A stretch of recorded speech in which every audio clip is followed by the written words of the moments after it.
Shalom, kita akan mendengarkan renungan pada pagi ini Jemaat Tuhan Yosodipuro dengan judul Pengudusan Alkitab Diterangkan. Mari kita tunduk kepala dan kita berdoa. Bapa di sorga, urapi hamba-Mu dengan kuasa Roh Kudus Tuhan supaya boleh menyampaikan kebenaran firman Tuhan, boleh menguatkan iman kami sebagai umat-umat percaya untuk tetap setia sampai pada kedatangan Tuhan Yesus yang kedua kali. Ampun dosa kami dalam nama Yesus Juru Selamat kami. Amin.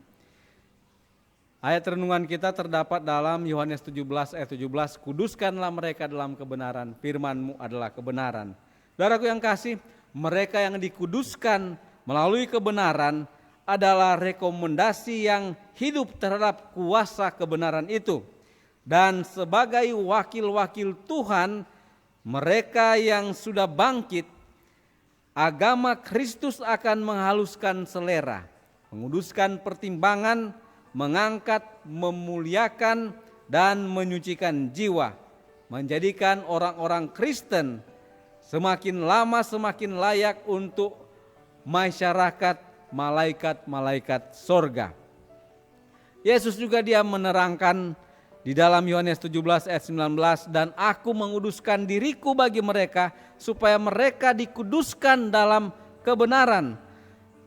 Kemudian Rasul Petrus di dalam 1 Petrus 1 ayat 22 dikatakan, karena kamu telah menyucikan dirimu oleh ketaatan kepada kebenaran, sehingga kamu dapat mengamalkan kasih persaudaraan yang tulus ikhlas. Hendaklah kamu sungguh-sungguh saling mengasihi dengan segenap hatimu. Rasul Paulus dia dalam 2 Korintus 7 ayat 1, saudara-saudaraku yang kekasih, karena kita sekarang memiliki janji-janji itu, marilah kita menyucikan diri kita dari semua pencemaran jasmani dan rohani. Dengan demikian menyempurnakan kekudusan kita dalam takut akan Allah. Saudara, ini adalah pengudusan Alkitab, ayat-ayat yang sudah disebutkan. Itu bukan semata-mata satu pameran atau pekerjaan secara lahir. Itu adalah pengudusan yang diterima melalui saluran kebenaran. Itu adalah kebenaran yang diterima dalam hati dan diterapkan dalam kehidupan secara praktis atau kebenaran yang dipraktekkan. Tidak ada pengudusan Alkitab bagi mereka yang meninggalkan sebagian dari kebenaran itu di belakang mereka. Terdapat cukup terang yang diberikan dalam Alkitab atau firman Allah. Jadi tidak ada yang perlu keliru. Kristus yang dianggap sebagai seorang manusia adalah sempurna. Namun dia bertumbuh dalam kasih karunia atau dalam anugerah. Lukas 2 ayat 52, dan Yesus makin bertambah besar dan bertambah hikmatnya dan bertambah besarnya dan makin dikasihi oleh Allah dan manusia. Orang Kristen yang paling sempurna pun dapat bertumbuh atau bertambah terus-menerus dalam pengetahuan dan kasih Allah. Pengudusan bukanlah pekerjaan sedetik, ataupun sejam, ataupun sehari. Tetapi itu adalah pertumbuhan yang terus-menerus dalam karunia.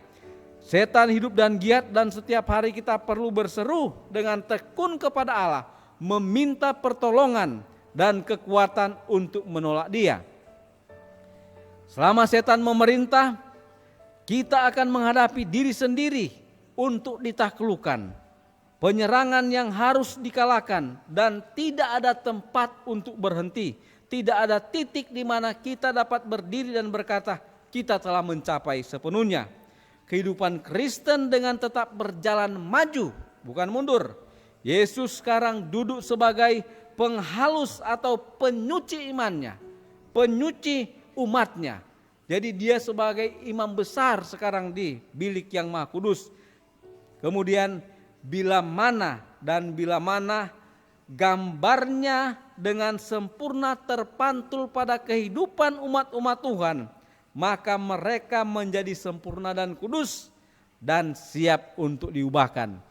Oleh sebab itu, mulai hari ini dengan pertolongan Tuhan, kita terus mempelajari kebenaran firman Tuhan dengan kuasa Roh Kudus untuk menghidupkan kebenaran di dalam firman Tuhan, yaitu mengasihi Tuhan dan mengasihi sesama.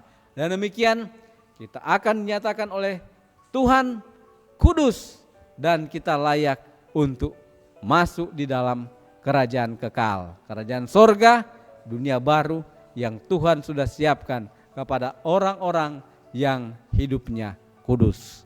Kiranya Tuhan memberkati kita dalam nama Yesus. Amin.